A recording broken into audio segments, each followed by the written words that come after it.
Okay. I've just been Skyped by a chap called Pavel. Hello, Pavel. Originally from Serbia, now living in Detroit. And he's asking me via the Skype about the cycle of narcissism. And what he's actually asked is a very good question. Is he said, do you think narcissism can cycle? Do you think that this can go on for generations? The black sheep of the family that we mentioned, who are the scapegoat, have become empaths, and they then attract narcissists, and they then breed, and you have an empath and a narcissist breeding together, and they then produce the same thing in it, and does the cycle carry on? Yes, it can definitely carry on that way. It's highly likely that the victims of narcissists who are aware, if they stay asleep, if they take the blue pill and stay asleep, then they'll become narcissists themselves as a way of self-soothing. I've never had experience of a narcissistic person who, when I meet the parents, either both or one is a narcissist. So yes, narcissism breeds narcissism. If they take the red pill and wake up, which is the more painful path, I'm using this Matrix analogy a lot recently because I like it. If you take the red pill and you wake up, here's what happens. You wake. It's horrible. It's awful to be awake. It's the most dreadful, painful thing ever. You're in this nice. Remember the Matrix? You're in this nice pink pod of goo, and like all the nutrients you need are given to you, and of course all the nutrients the machine needs are just taken out of you, and you're completely bald, like not even eyebrows.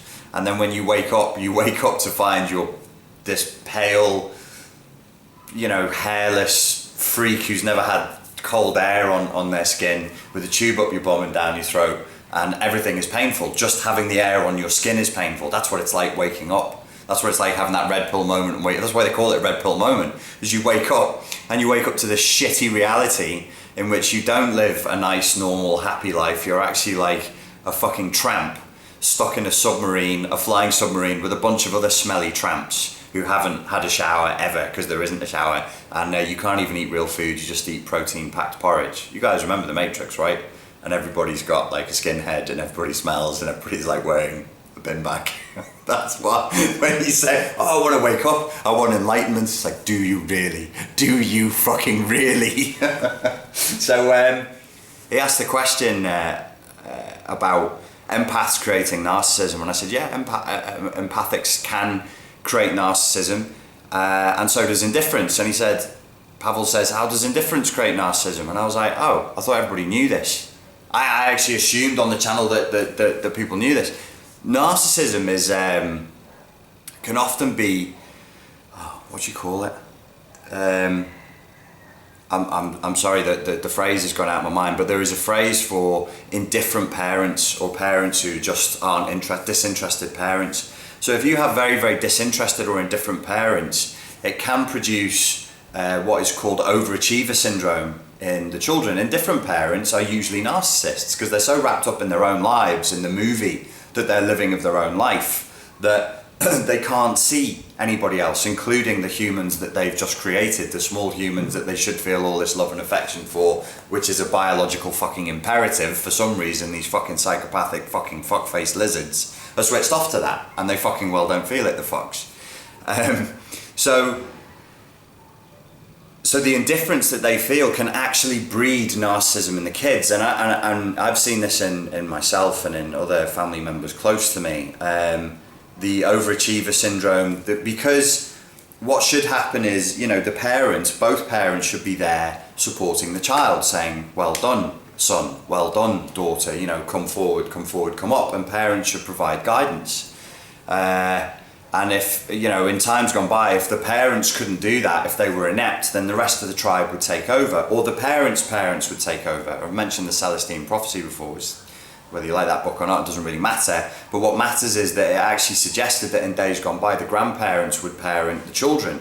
And it makes sense to do that because as I've watched my parents age, they've become more mature. People don't stop maturing. It's not like, oh, I'm 30, I'm an adult. Oh, I'm 70, I'm the same adult I was when I was 30. No, their issues continue to resolve. And as I'm talking to clients, they've noticed the same thing.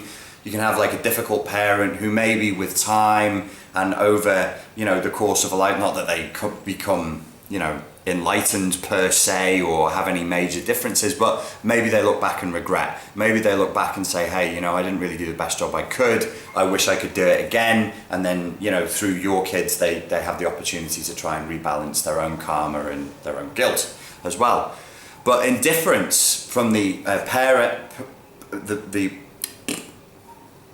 it's interesting, from the parental unit in the system. The family is a system. The tribe is the system. It's an ecosystem. It's its own psychological ecosystem. If the parent isn't providing the energy downward, the attention, the support and the guidance downward, then the child has to do more. The child's mind says, oh, mummy and daddy are ignoring me. Oh, what should I do? Okay, I must do more. I'll achieve more. I'll go further. I'll travel more. I'll make more money. I'll try and become famous. I'll try and do exceptional things so that one day maybe they'll eventually say, hey, son or daughter, I acknowledge you. I acknowledge what you did. I'm proud of you. Well done. You've lived a good life. These are the things that we need. Sounds very, very simple, but some parents aren't capable of doing that. This whole thing is quite complicated, because there are different generations, and different generations grow up with different cultural imperatives. In my opinion, there seems to be waves here. You had the post-World War II, the baby boomer generation seems to be quite narcissistic, and I'm certainly not the first person to suggest that. There's a lot of articles out there about that. If you put in baby boomer and narcissism into Google and your parents are of the baby boomer generation, you'll find a lot of people saying, hey, they could actually be narcissists. So they were indifferent as parents. That made us want to produce more and do more, but that actually creates a kind of narcissism in us because, it's our lives, we want to be achievers, blah, blah, blah. That maybe would apply to your Generation X's, right, who are the children of the baby boomers. So the indifference of them can produce narcissistic behaviours and self-obsessive structures of being. But also, what I've now seen as Generation X grows up and gets into their 40s and they have kids, they then neurotically don't want to do what their parents did. They don't want to be indifferent, they want to be very loving. So they become super empathic and they're actually creating a really weird, like if I go back to my hometown and my extended family unit, I've heard other people say this, people without kids look at the people with kids and are like, what the fuck is wrong with you? This is like a cult. And I agree with them. There seems to be this worship of children nowadays where they're absolutely precious, the most precious things in the world. And they're filmed, they're photographed, they're Facebooked, they're just upheld, that Lion King moment of upholding the little cub, and that also is not healthy. And that will breed a kind of narcissism. Now, whether that will be a nasty narcissism, maybe not. I mean, a lot of these kids, as I'm talking to them and they're growing up, they seem actually to be quite empathic.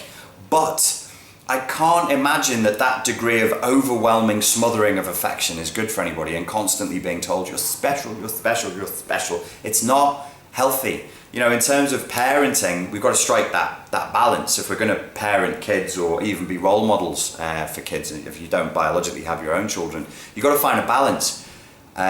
So obviously, most people watching this channel, you're not going to be indifferent, so I don't need to warn you about that. But what I do need to warn you about as empaths is don't be self-indulgent with the affection. When you stroke a kitten, and you go, oh, kitten, it's delicious, it's lovely, I want to rub my face on its belly fur. Obviously you're kind of stroking yourself. When you stroke the kitten, you're stroking yourself. When you stroke another human, you're stroking yourself.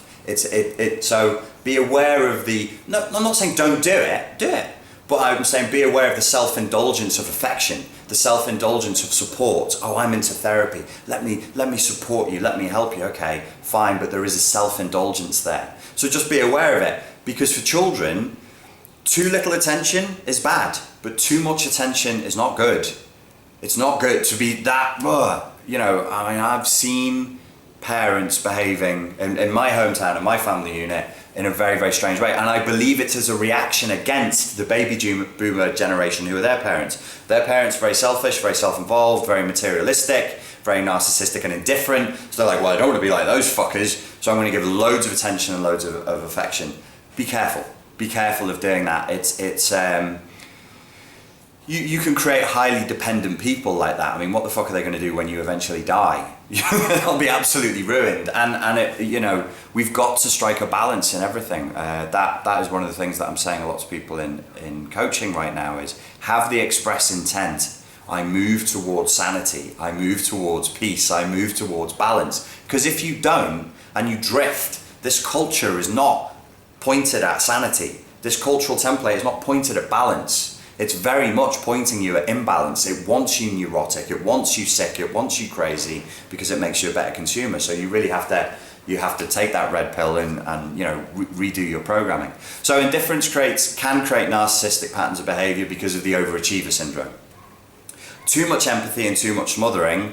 I haven't seen these kids grow up yet, but I have seen one example of a smothered child growing up with just smothered with way too much affection.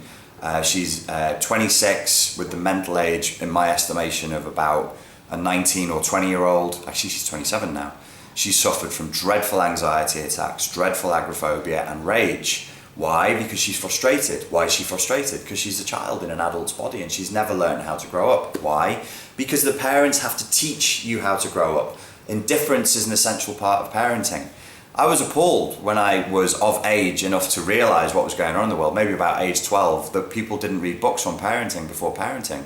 I was like, what's this nonsense? Everybody surely has read one book. I remember asking my mum and she said, no, I didn't read any books. I was like, the fuck, that's irresponsible. If you're going to drive a car, you get lessons first. What the fuck is this nonsense?